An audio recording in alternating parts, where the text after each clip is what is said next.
Okay, good morning YouTube. I am back out in the garage doing some work to the Honda 110. As mentioned in my previous video, when I replaced the incorrect battery with the correct battery and wired in a charging pigtail, a video just before this, there's a couple other things that I want to change. The previous owner installed a larger sprocket,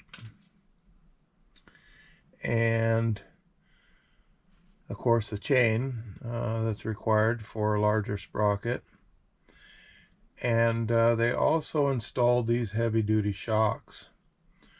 I'm not sure why they installed the heavy-duty shocks.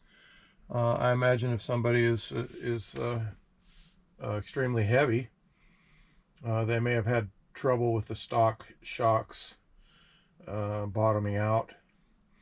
But I'm only about 200 pounds, 190, 200 pounds, and I tend not to pack too heavy of a load when I go on my adventures. So basically what happened is these heavy-duty shocks just pounded me to death on my last ride, the ride we did over Stampede Pass. So what you see here is the heavy-duty shocks that were installed, and I'm going to return to the stock shock absorbers. And I've never done this before, so I'm certain that there will be some compression involved with trying to get these on, because they appear to be, well, they might be just about the right length. We'll see. Time will tell. But I'm basically going to take these heavy-duty shocks off and put these stock ones back on to give me a little easier ride. This Trail 110 did not come with rear pegs, buddy pegs, and so I would imagine that if you're riding somebody on the back, you would need something a little more heavy duty than stock. But I don't plan on riding anyone on the back of this. My Trail 90, which is a 74, came with rear pegs, and I've heard a few rumors that between 74 and 84, Honda had determined that it wasn't the bike really wasn't designed for two riders. This is just a rumor that I've heard, and so that's why they eliminated the rear pegs. It almost looks like there is a kind of a divot back here where rear pegs might have been an option, but anyway, this one doesn't have them. So basically what I'm going to have to do is change those shocks out. The larger sprocket that was installed on this has dropped the top speed in fourth gear, high range, down to about 30 miles an hour. And one of the reasons that I bought this 110 over my Honda 90 was hoping to get a little more top speed for any tarmac I had to ride, any road surfaces that I had to ride. My Trail 90 top speed was about 40 or 45 miles an hour, and that's just wound up to the max RPMs that I feel comfortable riding it at. So I don't really like riding them up at that high RPM. So anyway, I'm going to change the sprocket back to the original sprocket. And let me grab a pair of gloves here, because I'm going to have to examine the old sprocket, the stock sprocket and chain before I do the switch. And I think I will soak the chain in some oil bath, and clean this sprocket up. I hope I have all the parts here necessary for it. Here's the original chain that came with the original sprocket, And here is the original sprocket. Needs to be cleaned up. The teeth don't look too bad on it. So I'm going to switch back to this. Let's see if I can see any markings on this anywhere. Looks like this one says 45 teeth. And let me get my light out and look at the one that's on here. I do see some markings on this one. This one says 50, so it's a 45 to 50 tooth sprocket. We'll see what my top speed is once I put the original sprocket back on there, and I will also do a little research to see what size sprocket is supposed to be on here stock, to make sure that it's supposed to be 45 teeth. And then once I get all this changed out, I will test the ride of the shocks and see what my top speed is in fourth gear. I just don't understand why they would put this larger sprocket on here. This bike has high-low range transmission, and when you click this thing into low range first gear, it'll about climb trees. So anyway, after I get all this put back together, and if anybody's interested in one of these 50 tooth sprockets and chain, let me know in the comments, and I can ship this out to you. I thought about hanging on to the extra chain just as a spare, but that's not really necessary. I can always buy a new chain and keep that as a spare. I'll be counting the links in this chain, so I'll know what to order. But anyway, looks like the old sprocket is still in good shape. The old chain is still in good shape. I'm going to put them in a little bath of solvent and get everything cleaned up. And then I'll start the process of tearing this thing apart. I've got to take the whole back wheel off. I've got to disconnect the master link in the chain, and I'm hoping I can use the old chain connected with a cable tie to the new chain and pull it through the front sprocket up here. Otherwise, I'll probably have to take some of the case apart, and I'm not looking forward to doing that. So anyway, we'll see how this whole process goes, and I will come right back after I get the old sprocket cleaned up and the chain cleaned up and oiled. Looks like the old chain is a stock chain. It's not an O-ring chain, so it should be fine to soak in some oil. Looks like the new chain was a standard chain as well. So anyway, I'll get this old OEM stuff cleaned up, and I'll get back to you when I start disassembling this to swap everything out. I wish I didn't have to do all this work, but this top speed of 30 miles an hour and this rock hard shock absorber thing is just not cutting it for me. So got to do it before our next ride. Our next ride I'm trying to plan for the first part of October is going to be at a place called Harts Pass, Washington State, off of Highway 20 up by the town of Mazama. 7,500 feet elevation. When you get to the top, there's a forest fire lookout up there on top, and supposed to be the highest place in Washington State that you can get to by road. So stay tuned for that. Like I said before, it doesn't cost you anything to subscribe to the channel, but if you do subscribe to the channel, it will and you click the little bell icon. There's a little bell icon to the right side of the subscribe button, and you can click that and then click on the one that says be notified of all new videos on the channel. it will let you know whenever we post a new video on one of our rides. And hitting the subscribe button helps me out. YouTube gauges a channel's I want to say they gauge the quality of a channel by how many subscribers they have. And once I reach 1,000 subscribers, I'm a little over 200 now. Once I reach 1,000 subscribers, they may start to put some advertisements on the channel and monetize it, and I'll get some financial help with some of the expenditures that I do on these rides. So anyway, subscribe if you want to, if you enjoy the content, and I really appreciate it. So anyway, I'm going to get things cleaned up, and I will get right back.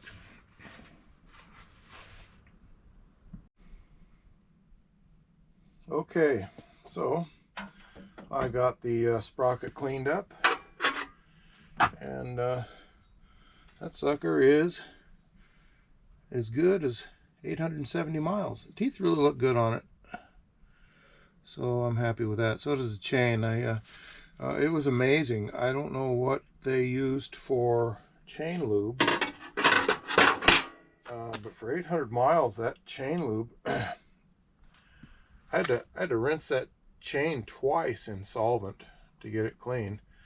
Cleaned it off the first time, and the solvent was so dirty that it still had a lot of particulate on the chain, so I had to dump that solvent out and give it another bath in a separate bath of solvent. So I have it soaking in gear oil right now, the chain, and once I'm ready for it, I'll go get it and let it hang on a branch let it drip dry. So I thought, well, I need to gather up whatever tools I'm going to need to do this. And then I thought, you know, this would be a great opportunity for me to make sure that I have the tools I need in my TMU toolkit. This is a great little toolkit. I did a video on it. Just go to the playlists or the video list, and you'll see the video I did on this thing. I think it was only 20 bucks from TMU, and it's worked out really well. I got everything labeled: wrenches, tire irons, tube, spare tube, gloves, sockets, electrical stuff, tire patches, screwdrivers, zip ties, and a spark plug kit. Spark plugs are here, and driver bits are there, and there's even a pocket on the outside of it. I can't remember what I have in that pocket, but so far this thing's been really good. It rolls up, and it has heavy-duty straps on it. It did fall out from underneath my spider web bungee on the back of my bike on the Stampede Pass ride, and fortunately Kevin was behind me and he picked it up, so I made him pack it the rest of the day, but it works out real good. So anyway, I'm going to see if I have the tools in here to remove a back tire in case I ever get a rear flat, and this will be a good test because it'll be in the garage at home. So let me get set up, and I'll be right back.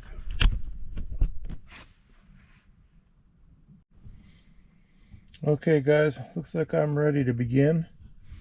I don't want to bite off more than I can chew for one day, and that's the beauty of being retired, is you can work on things a little bit at a time. So I'm going to start disconnecting some of the extra items that hook to the back wheel, like the rear brake line and the hub stabilizer arm. Take some of the cotter pins out and loosen the tensioners on each side to get it ready to pull the axle out. So I will start on that here shortly. Okay, here we go. I'm going to start on the right side here and loosen this tensioner a little bit.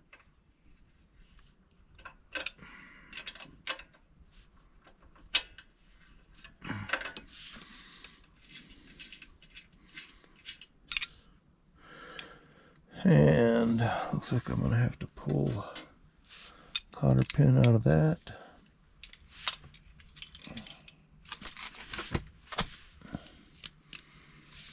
A little tight on space in here currently.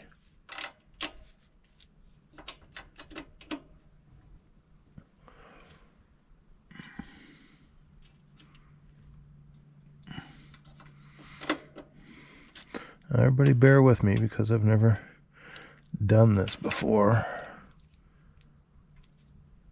I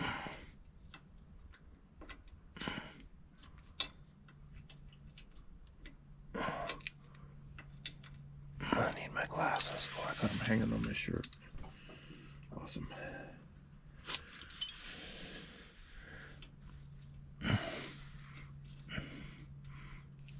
Boy, that's kind of mangled up.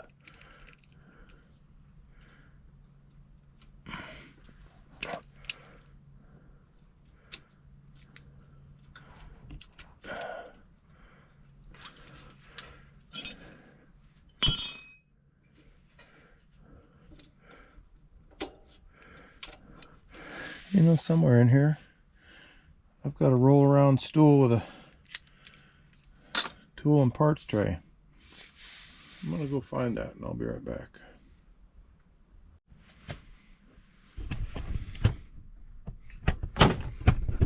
You know, it's always nice when you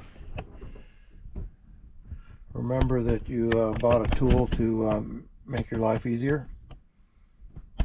This should be a much appreciated addition here. Okay, now I'm down a little bit lower and I got a place to set my tools.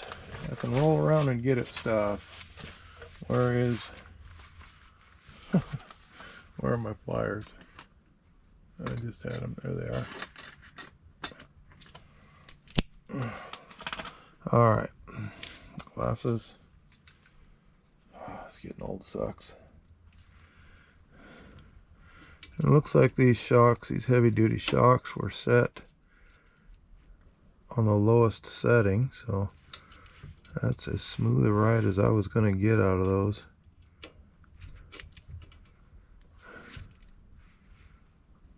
I wish my son was here to help me do all this stuff. For me to do all this stuff. He lives in Montana, so maybe someday he'll come back over to this side of the mountains and we can do a couple rides together. I do have two motorcycles now, so we used to do a lot of riding together, him and I, years ago. He started out on a Yamaha PW80, and Father's Day, I think he was 8 years old, maybe 9, not sure, and I bought that for him because I love to ride bikes, and it's Father's Day and I'm pushing him around the backyard on it.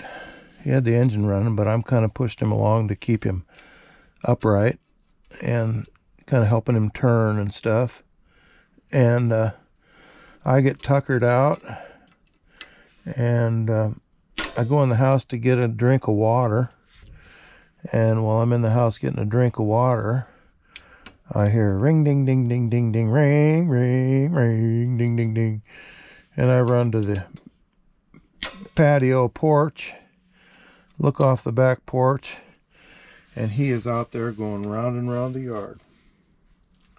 So, telling you that was the best Father's Day gift I ever could have got. And he went with quite a few rides with me up the middle fork of the Snoqualmie River, I believe. And Also, he rode Rat Trap Pass with me, and I was so impressed with his abilities that day. Rat Trap Pass back then, I just recently did that ride just a few weeks ago, and Rat Trap Pass was a lot rougher back when we did it than it is now. In fact, I didn't even recognize the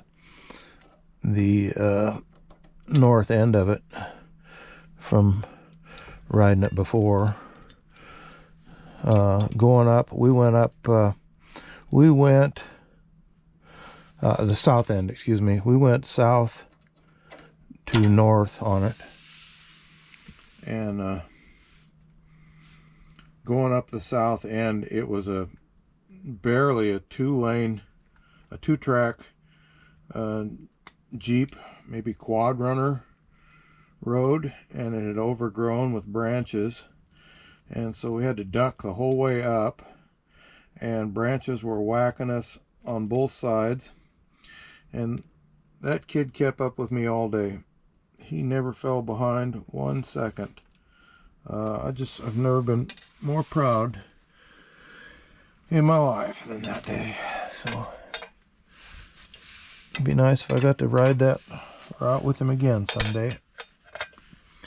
All right, I'm hoping I took this off the easiest end. Oh boy. You know, it's weird, this I'm gonna have to check, because I bought some metric wrenches for this, assuming it was metric, and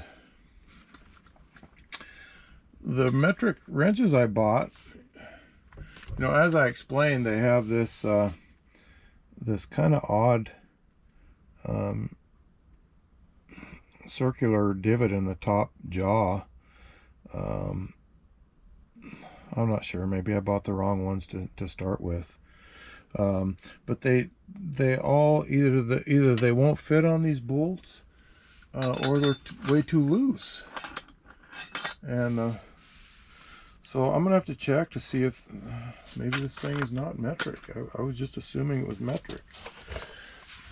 Maybe it's not. So let me try a socket on that, because the wrench slipped on it.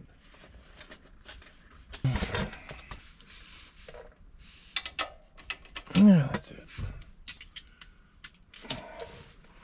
So far I've had all the tools I need. Knock on wood.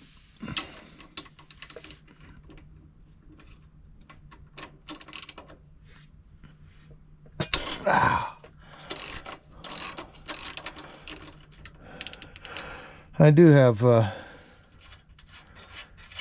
battery operated drivers. The trouble is, the one that I have is a 1/4 inch drive, and I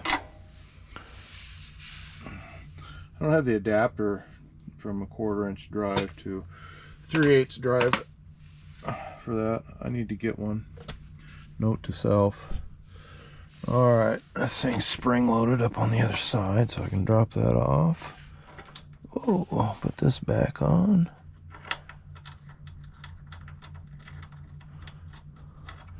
Ah!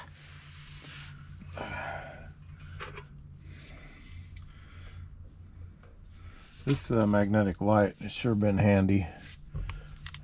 Folds, sticks to stuff. But I misplace it all the time. Handy for grabbing bolts you need. Yeah, I misplace it all the time. A lot of times I can't remember where I put it because it sticks to metal, so usually wherever I'm at I will just stick it to some metal. Door or something. Okay, that part's off. Let's loosen. Let's put our gloves on. How about that? See what I did yesterday.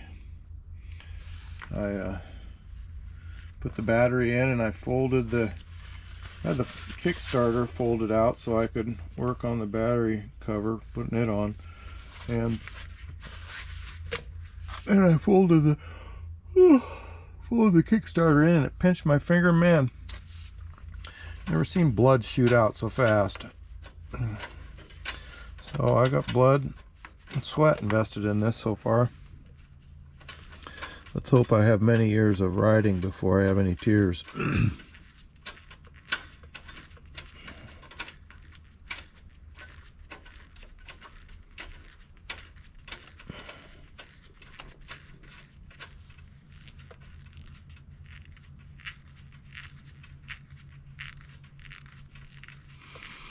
This thing feels like it has a little nylon on the end of the threads to keep this from coming off, which is handy.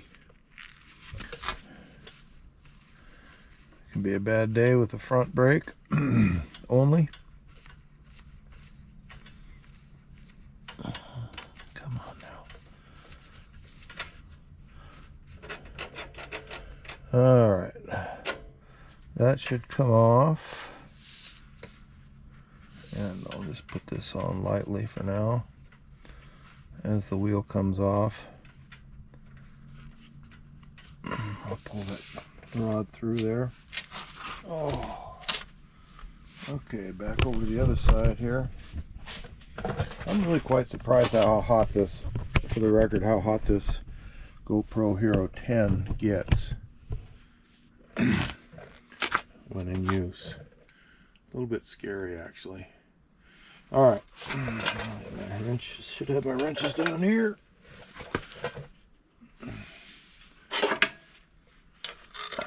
My lamp.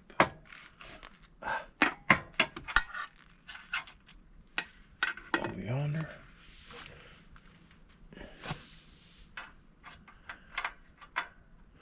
Well, now this side has 2 nuts on it. The other side has 1, so apparently I'm missing a nut.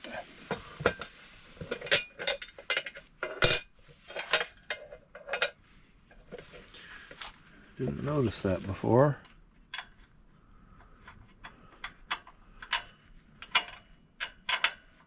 I'll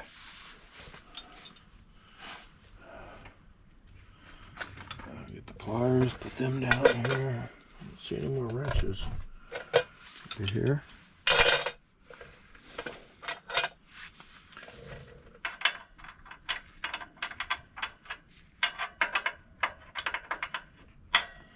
Oh, it's a different size than the fits on the inside one, but not the outside one. There's been some tomfoolery going on here. Gotta be careful of this light I have down here. This halogen light gets pretty darn hot. Let's go into the wrench department. All the wrenches are down here now. Let's try.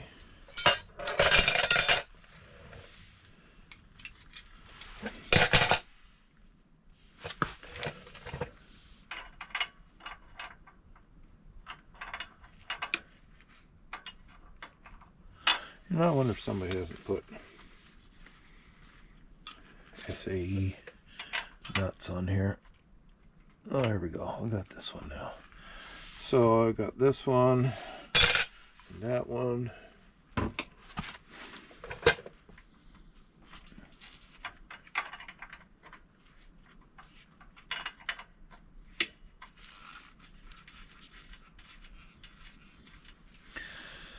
So I'll need to find another nut like this in my nut bin.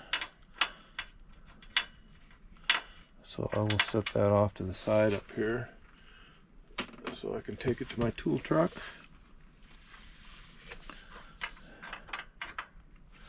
I have about a 26 foot aluminum Grumman step van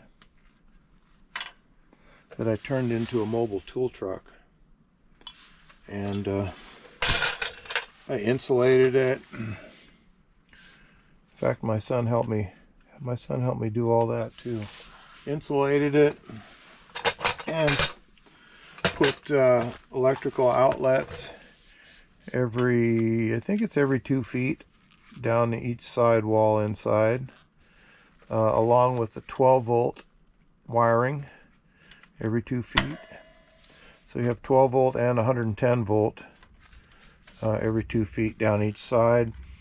Installed cabinets in there, and shelves and cabinets and bench tops, and put a file cabinet in there, a couple file cabinets, and bolted them to the floor to store tools and stuff in. So it's got shop lights and bench lights and all that. Worked out quite nice, actually. My initial plans were to my initial dreams were to run a fishing lodge somewhere, and so I thought, if you're going to do something like that, you need to have a mobile tool truck to take all your tools in, but it's come in handy. So this cotter pin has been messed up, so I'll be replacing this with a different cotter pin, same size. And let's see, I think it's going to behoove me to find the master link. I think that's the master link right there, actually. Find the master link, disconnect the master link, and leave it up top here so that I might be able to connect this chain to the other chain and pull it through the casing up there where the front sprocket is. So I'll loosen this axle nut just a bit. Let's see if I've got the right size wrench.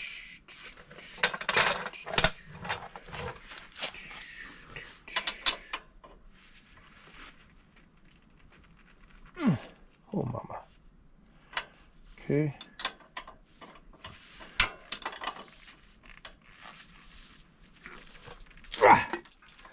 Okay, that's on there good and tight. I'm going to go grab a breaker bar and a 17mm socket, and so that means that I should include a piece of pipe in my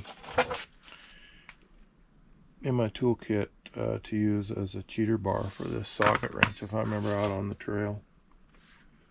So I'll be right back. Okay, I'm back, and I think I found a way to speed this process up a little bit. Let me find a 17mm socket. What do we have here? 17. That's a rarity. First one you grab is the right one. Let's use the breaker bar first. Alright, so I'm not sure what the other side is. Let's try this one here. Looks like one's a 17 and the other side is a 14. Let's see. Put this down here.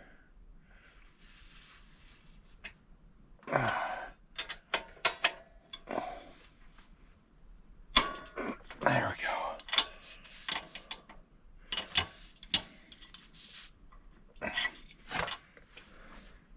Man, oh man. This thing's actually, I think, a little tighter than it really needs to be. We'll see. I'll look up the specs tonight, what the torque is on this. So, tensioners are loose. Let's work on that. I'll show you what I brought to get around not having my 1/4 inch to 3/8 adapter. So sometimes you can use a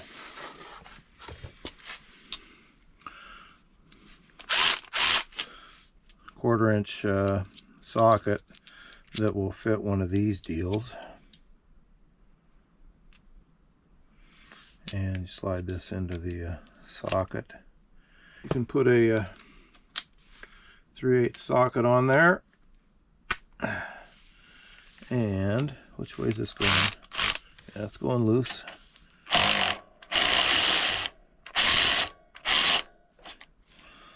Life is easy. Again. Okay, so I don't want to get that all the way loosened up yet, because I want to work on this master link. And I'm going to have to change sides, I think, to get over there and get a good eyeball on that. Oh, let's see if I can get a spot here. Take a look at this master link. Oh yeah, it should be easy. Looks like a screwdriver.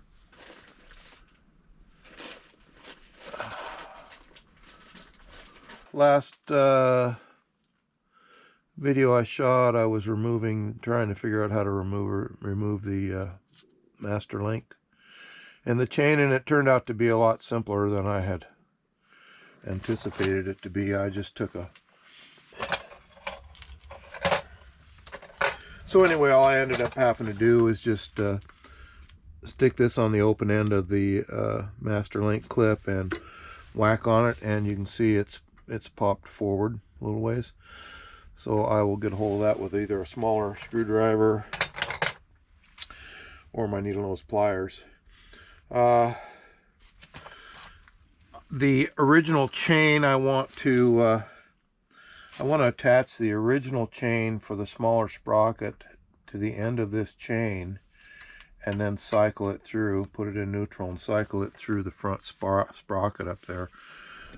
So hopefully I can get away with trying to remove a bunch of the case just to get around that front sprocket. We'll see how that works out. I also want to count and make a note of how many links are on each chain. The original sprocket was a 45 tooth rear sprocket, and the one that they changed it to was a 50 tooth rear sprocket. So I'm assuming that the chains are going to be different lengths. So I've had this one, see if I can get this camera down there. I've had this chain, cleaned it off with some solvent the other day, and actually took two rinses of solvent along with the original sprocket, which is around here somewhere.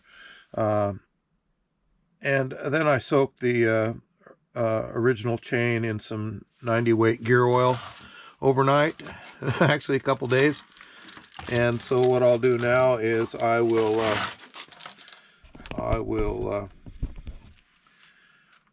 hang this up and try to get it to drip dry the best I can before I try to install it. And I actually think I can probably hang this over the God, I'm making a mess. I'll adjust the camera after I get this thing hung. I'm going to hang this over the turn signal shaft and hope it doesn't leak too bad around there. Let this thing drip off in there. Perfect. And what I'll do is I will take, after I get this chain cycled through the front sprocket and back out, I will remove the 50 tooth chain, and I'll clean that off in some solvent and soak it in gear oil as well, and put it in a Ziploc bag so I can keep it for a spare, because if I know how many links are on this original chain and I ever need a spare, I can just remove whatever links I need to off of this longer chain and use it as a spare. So this thing is dripping. I gotta... Okay. Where's my screwdriver? It's right here. I gotta find the master link on this other chain. Get my headlamp turned on right.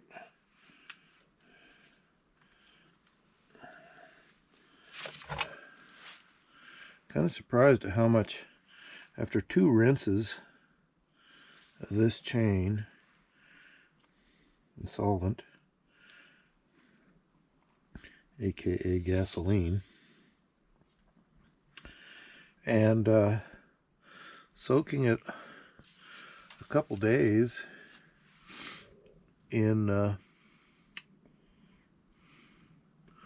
oil, gear oil, I'm really surprised at how much darkness still came out of this chain when I let it drip off into the oil bin. There's my master link. Kind of weird. Looks like it's got some sort of a, if I can get it over there or not, some sort of a sticker or something underneath the master link. Anyway, see if we can get this off. And now the orientation is like this.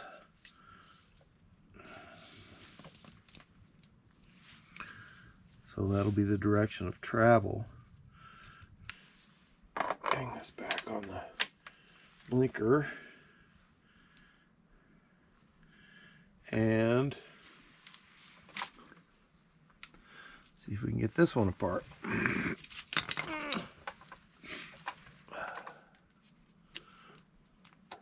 There we go. All right. Okay. I don't know if you can see any of this or not. Try and get you closer.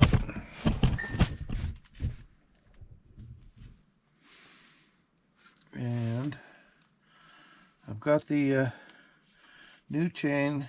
I'm going to connect it to the old chain here.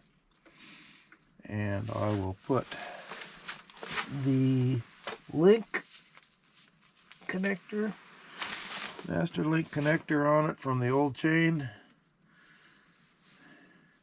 just to get it through the gear area up there.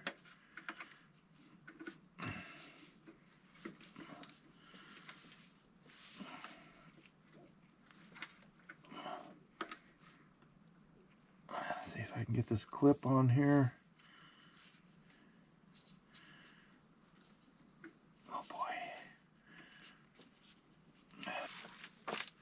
This is definitely a step you don't want to screw up on, because I don't have to tear that case apart.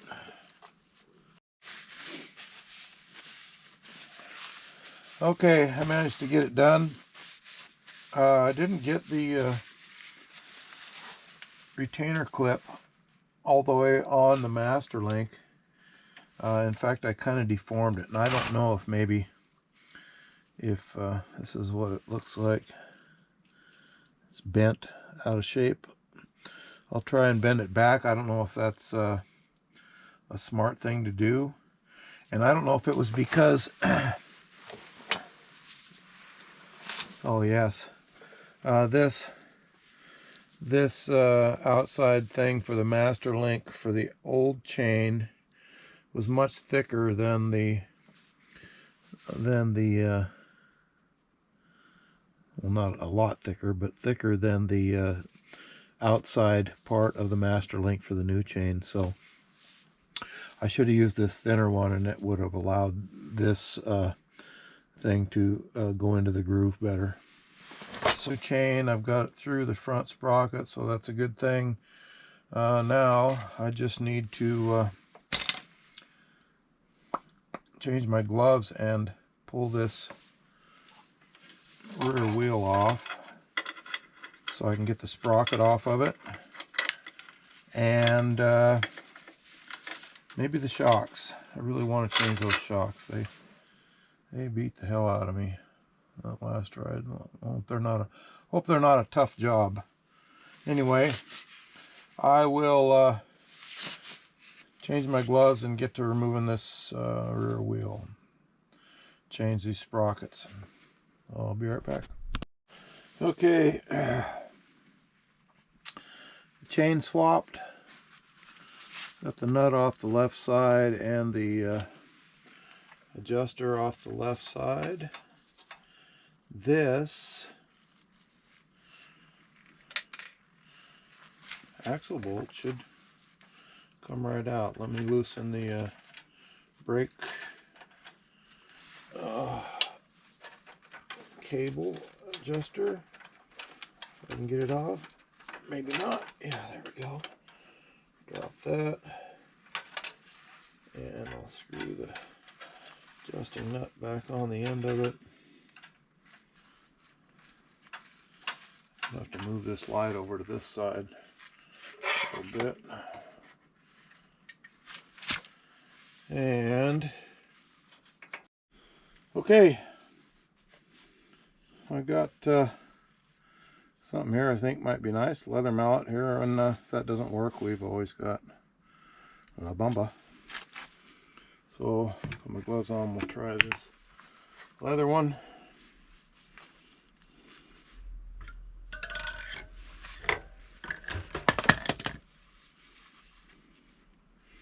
I should have brought some grease too. I will grease this stuff back up when I put it back together. Axle and stuff. Alright, lights.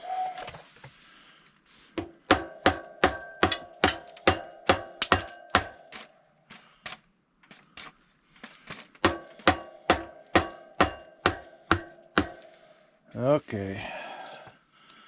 Sounds like things are about to get real here.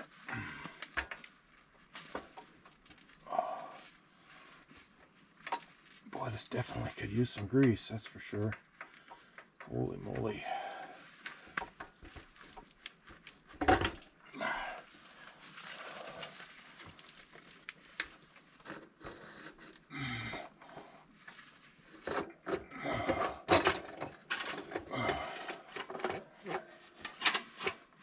Down she comes. Okay. Now,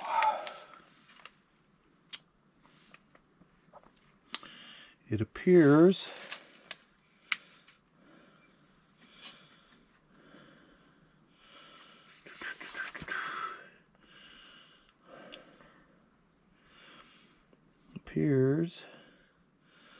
that I've got a circlip here.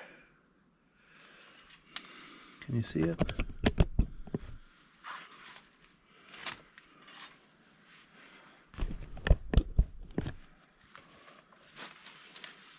Let's see.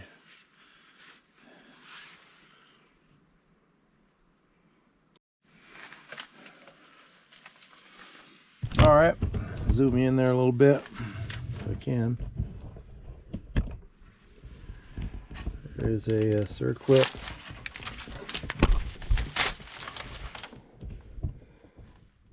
There that I got to remove, and like I said, I've never done this before, so looks like that's better go find my circlip retainer clip pliers. I will be back. Also got to locate that other sprocket, see if there's any differences here. I'll be back. Okay, so I decided to move outside. I had to go to town and get a new tool. These kind of interesting snap ring pliers. You just flip a switch and they can go from internal to external. So I used those, took off this snap ring that I showed you earlier. Once that comes off, the sprocket comes off, and it has this plastic hub cover that comes off right behind it. So I think I'm going to do a little bit of cleaning in here and apply some grease. Now, there's the old sprocket, and here's the new sprocket. Going from 50 teeth to 45. And so I'm going to do a little spraying, clean this up, and do some greasing before I reassemble it. I've examined this Yokohama tire. I ordered 2 new tires for this, the Shinkos. I had really good luck with those on my Honda 90. And so I ordered 2 new ones for this, but I don't see any cracks really in this rear tire. So I think I'm going to run it for a while and see how it does. And then I'll always have the replacement tire ready for it. I kind of want to see how it handles too on the gravel and dirt roads.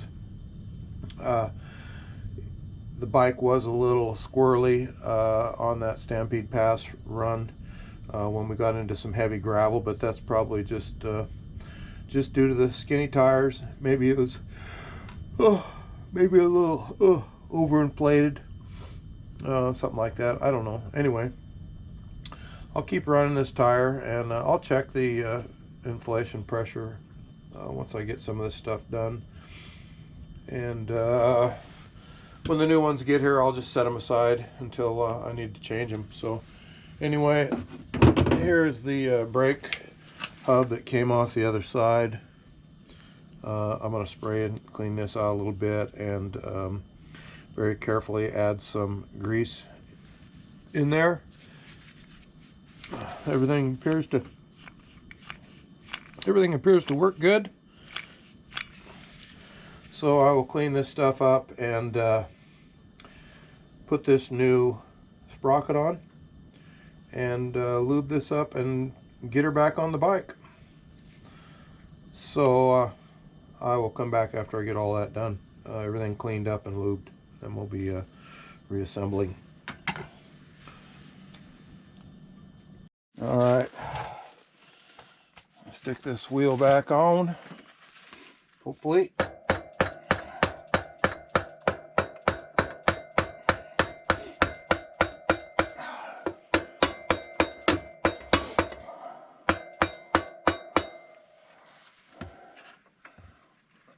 And that back on.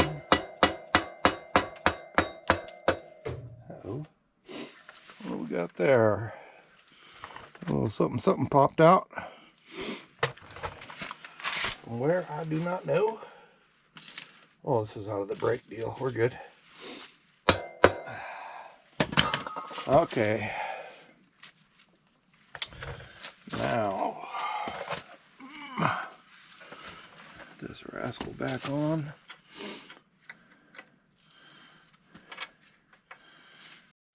Okay, I got the axle bolt through, and I believe the next step is going to be to reinstall the chain.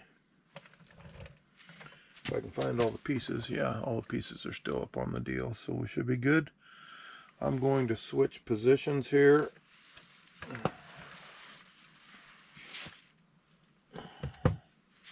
And get over there closer to the where the chain stuff goes on. Okay, axle nut can go on there a little ways, and I think I've got to get another cotter pin for this. One of these was bad, I can't remember which one. Clean up this master link a little bit, and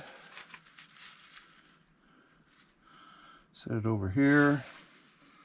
Okay, see if I can find which part of the chain is which.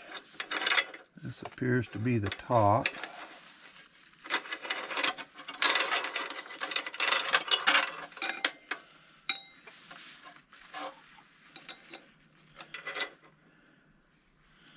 And right here is the bottom.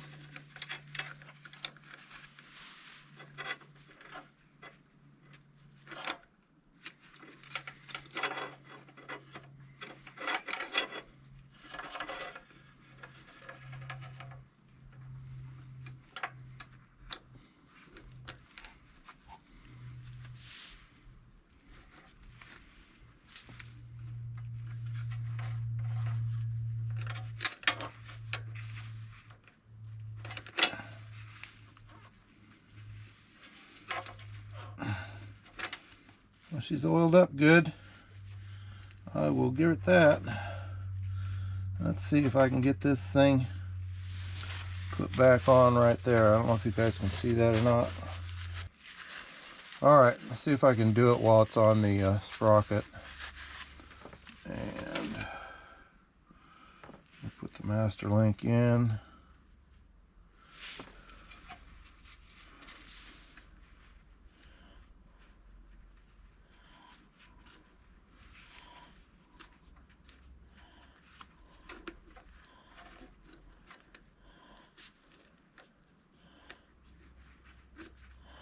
There we go.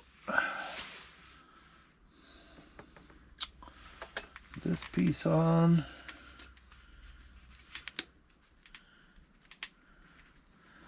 Like that. And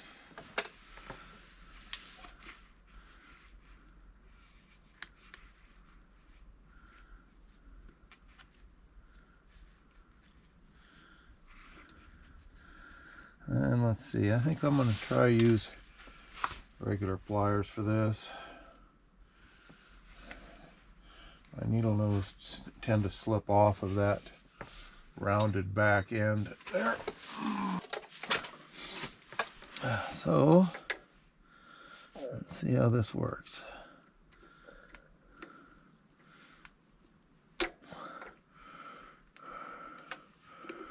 A little concerned about this master link thing. I think I need to squeeze it together a little more before I install it.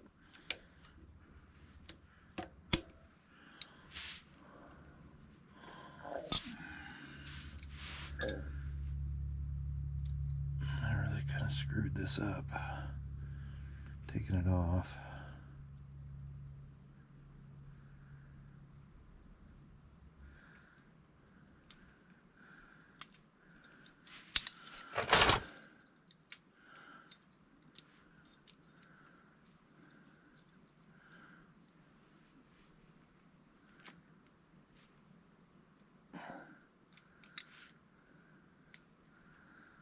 Alright, well that looks a little bit better.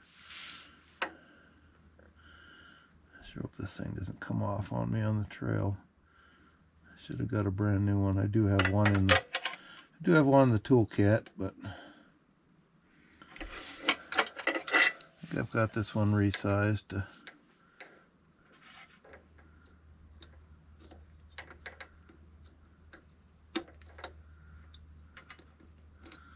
Hopefully that'll stay on.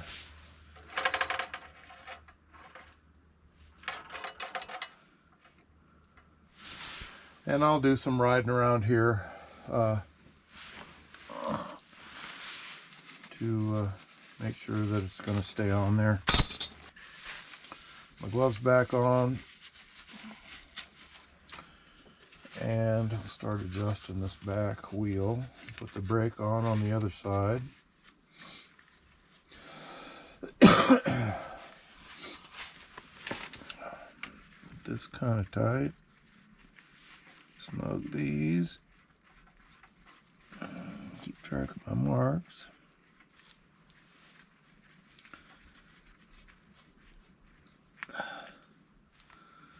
And this was extremely tight last time. I don't think it needs to be really, really tight. Really torque down them.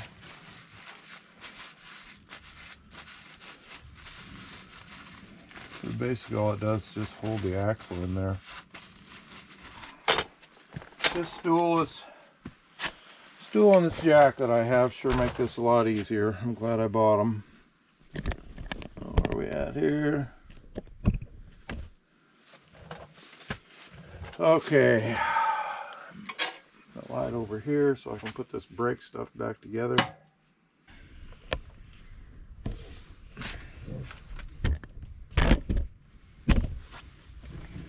Keep from burning my cords on my light.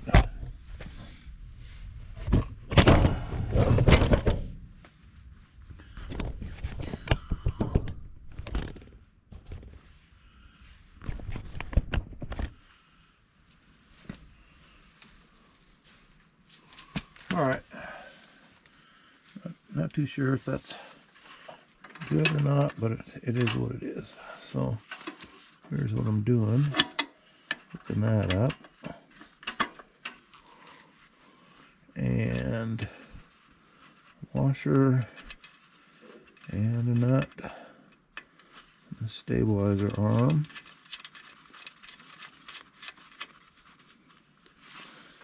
And then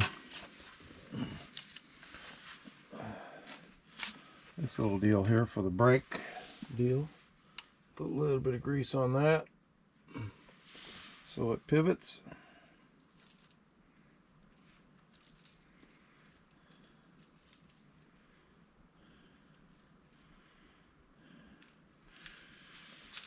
And a little dab on these threads just to make the adjustments a little easier. I'm out in the middle of nowhere.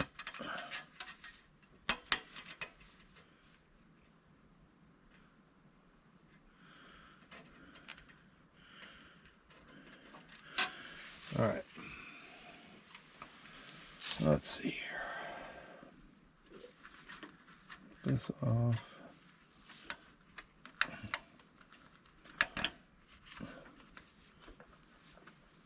I meant to put down on my brake pedal to get that done.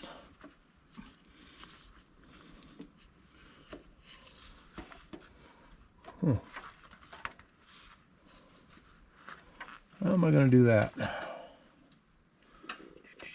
Maybe I'll unhook this and do the brake first. See if that makes it any easier.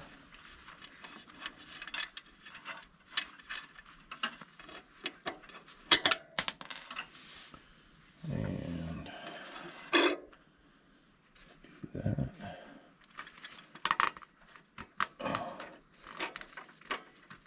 Okay.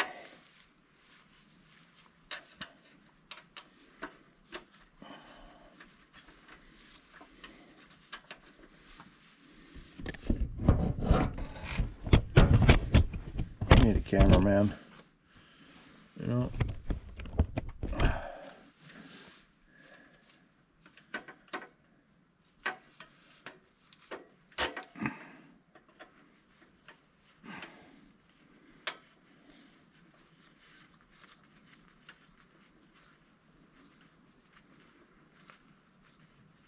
Okay, let's see how that does. See if I can get my other one on. And of course my bolt went for a ride. Magnetic light again. I got you.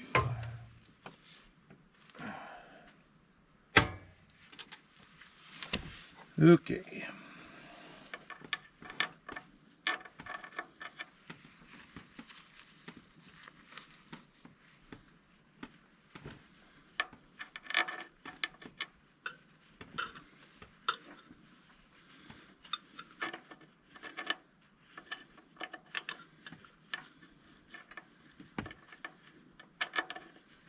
There you are.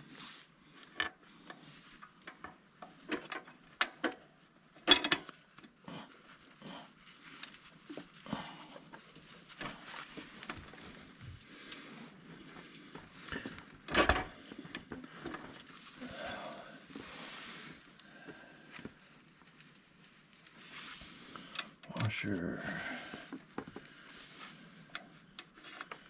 Ooh.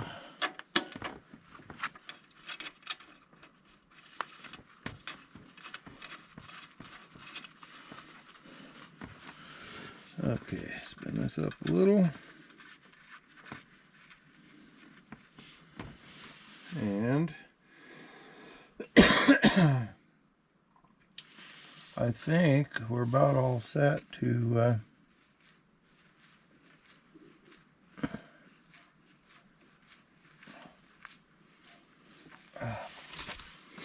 start adjusting this chain tight equally on both sides.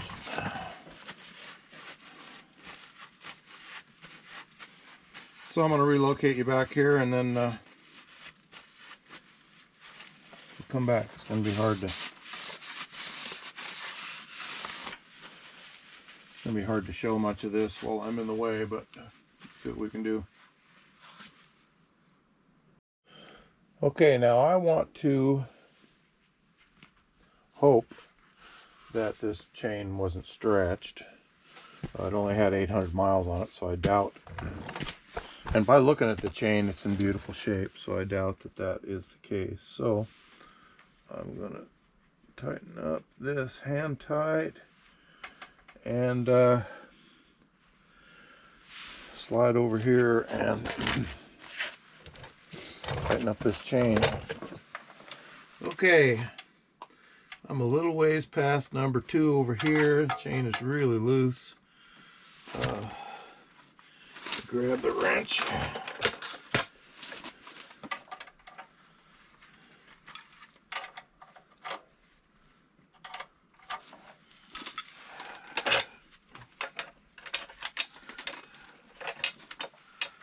Third one's the charm, I hope.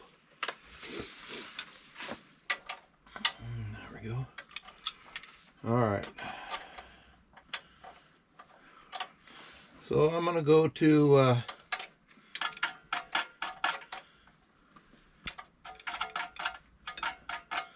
go to 3. I don't know what I am on the other side right now, so I'm probably going too far and I'll have to come back.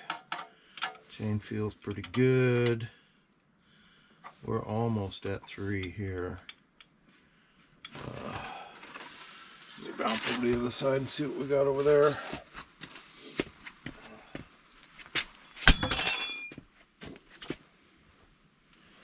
What do we had over here? Oh, we're almost at 3 over here. Okay. Sorry if my knee's in the way. Trying my best to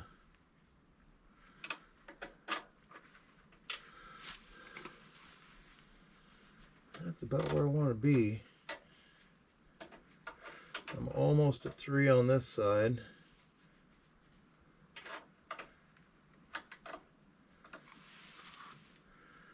And I think,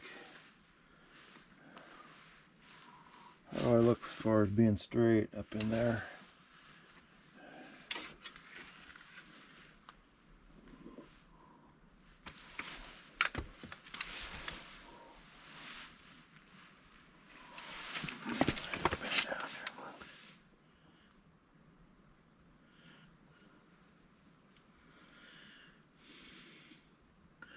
I think that's about where I want to be. The chain feels good.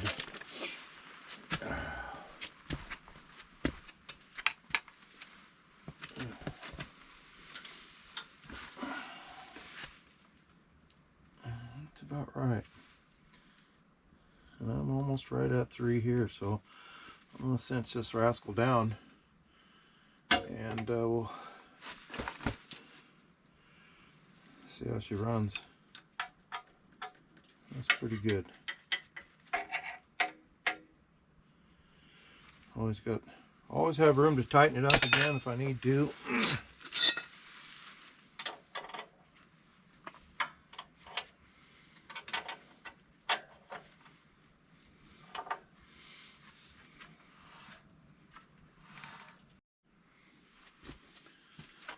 Okay, that side's done. This side's done. I'm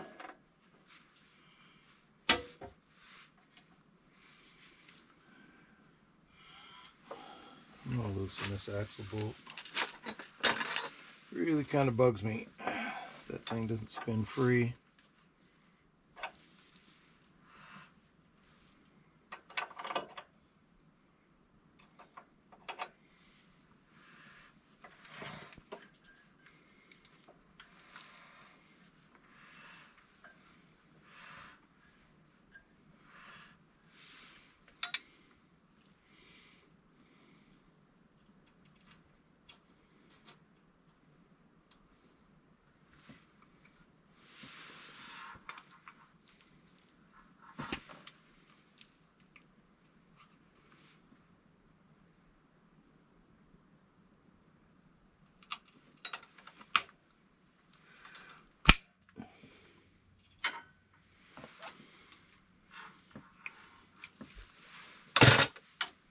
shortened that up. Sure did. And let's see if we can bend it now that they're both the same length. That was kind of a bad deal.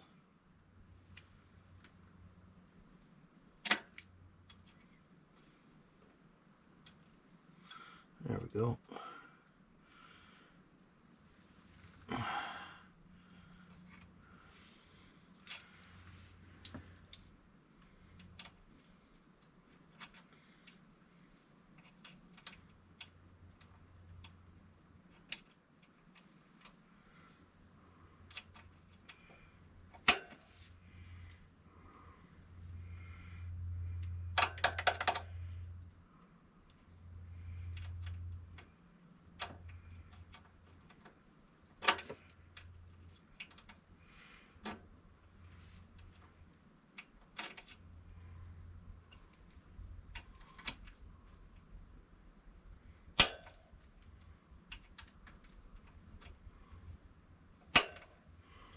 That's good enough.